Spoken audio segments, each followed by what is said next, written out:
Adventures. My name is Lisa and I am going to show you how we make some super quick zucchini and corn fritters in the Thermomix. Now this is not a guided recipe, so you might want a pen and paper, but it is so easy. It'll literally be done in less than 20 seconds in the Thermomix, and then you just got to put them on a barbecue or in a fry pan to cook them off. Now let's get started by putting into the Thermomix some zucchini, and mine is looking a little sad. Is probably the best way to describe it. Now today I've got in here 150, 160 grams. Look, I've used less, I've used up to 200. You can kind of play with this recipe, which is what I like a lot about it.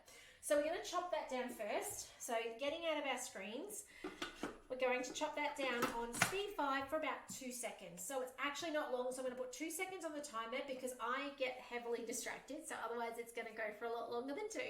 And then up to speed 5. Okay, off it goes.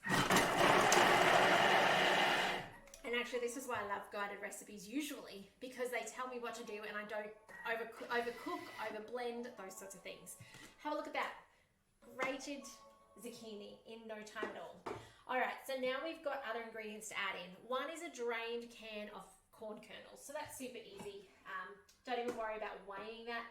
In that goes. Using the simmering basket to drain it, I love that.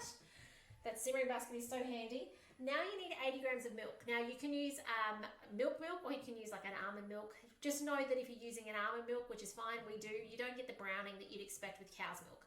So it doesn't have the dairy. Dairy is what browns up. All right, so in that goes. Then we need 2 eggs as our binder. Okay, in they go. Then we need some cumin, so just half a teaspoon of cumin. Now if your family doesn't eat cumin, you can skip it out, okay? I've also made it with the cumin before it's ground. I can't think what that's called. Pre-milled cumin, and that works fine as well, okay?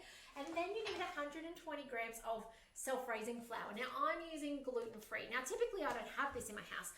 Those of you who've been watching along for a while, you know I normally just use plain flour and I use my bicarb and my baking powder to actually self-raising it, because that's all that you need to do.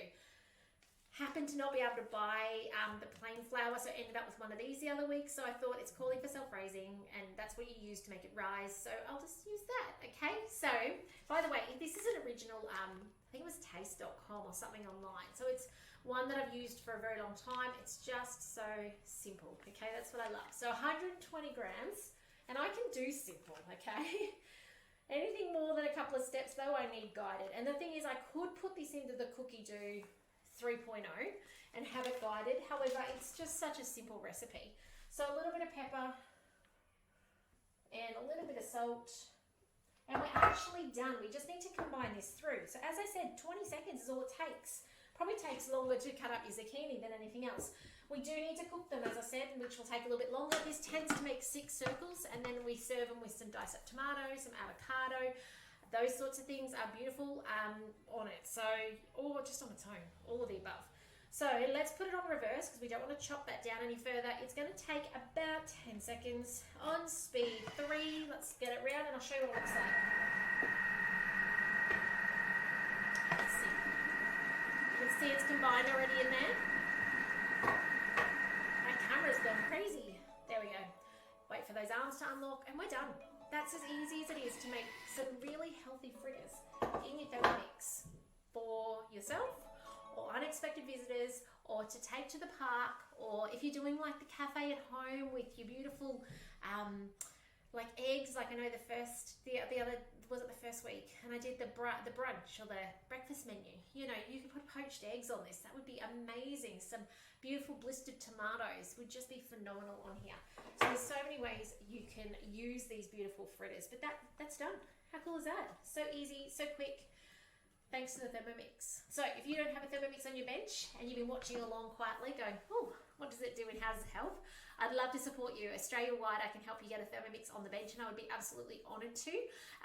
But most importantly, then when you get one, I want to make sure you get the most out of it. I'm like your personal trainer for your Thermomix. When you get one, you can kind of ring and go, Lisa, help, this has happened. Lisa, what do I do here? Or, hey, I need support. I've stopped using my Thermomix, help. So that's what I'm here for, and that's what I love to do and I'm passionate about. So if I can help, reach out, but otherwise take care, and I look forward to seeing you in the next video soon. Bye for now.